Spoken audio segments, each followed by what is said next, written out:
Hello, biological anthropology lecture students.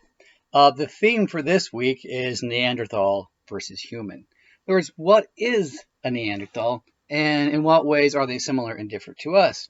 Both from a psychological perspective and an actual physical perspective. Now, we're going to be looking at the evidence for this based not only on the fossil evidence of which we've found and where Neanderthals have lived at, and our analysis of their lifeways compared to humans, but also looking at the historical legacy which is in our own genes, the blueprint of Neanderthals from interbreeding, and trying to figure out what are the contexts in which interbreeding took place, and what does that tell us about Neanderthal behavior is different from humans. In other words, how can we see ourselves in reflection about what we're not? And we can always compare that to our closest living relative, the Neanderthal. So I have planned for you this week is not to go on and drone about this in a very long video lecture. Of course, that's my favorite thing to do because this is one of my favorite subjects. Nor do I think it'll be helpful to produce, slides on this because there's really such good visual material because it's a hot topic right now. And what I want to do is expose you to the genetic aspects of a professional conference. So you're going to be watching a video.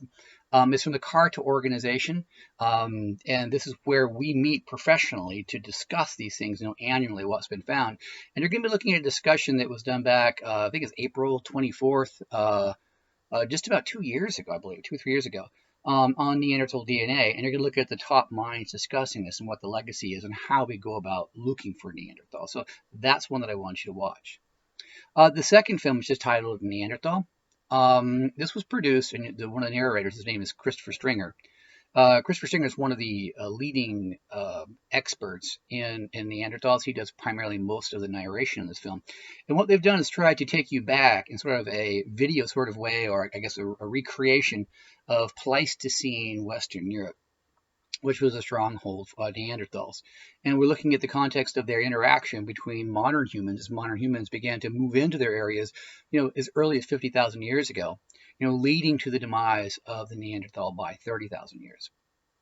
And in this film, I think they do a really good job of not only looking at potentially what the interaction was like, but also some of the fossil evidence we have that helps to sort of determine their behavior versus our behavior.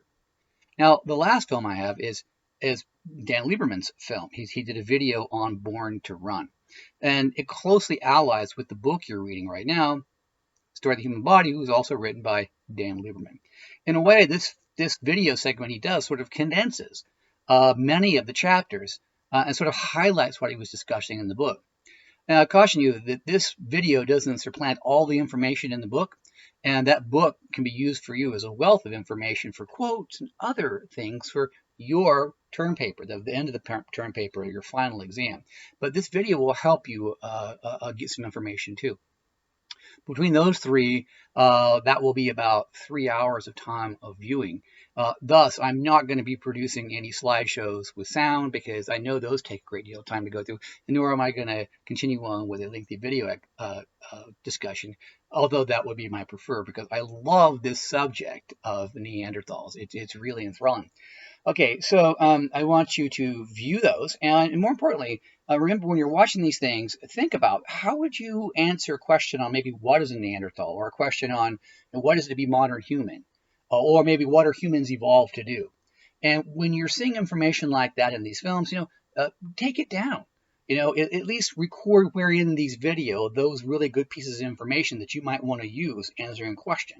Now it's time to sort of gathering all your data and information and the sources that you want to potentially answer those two sorts of questions that will most likely appear on the final exam. All right. So, and again, on the final, when it's coming up, it will be online. It'll be through Canvas. I'll open up a word processor for you. I'll give the questions a week in advance before they're due. You'll have a week to do that. I'll leave it wide open to you before you actually submit it. And you can utilize almost any sources that you want to answer the questions. I mean, I'm giving you really good sources right now. And in a minute, you don't have time. But between the videos that I've shown, the lectures that I put up there, and that book, Story of the Human Body, you should have no problems producing an A quality paper.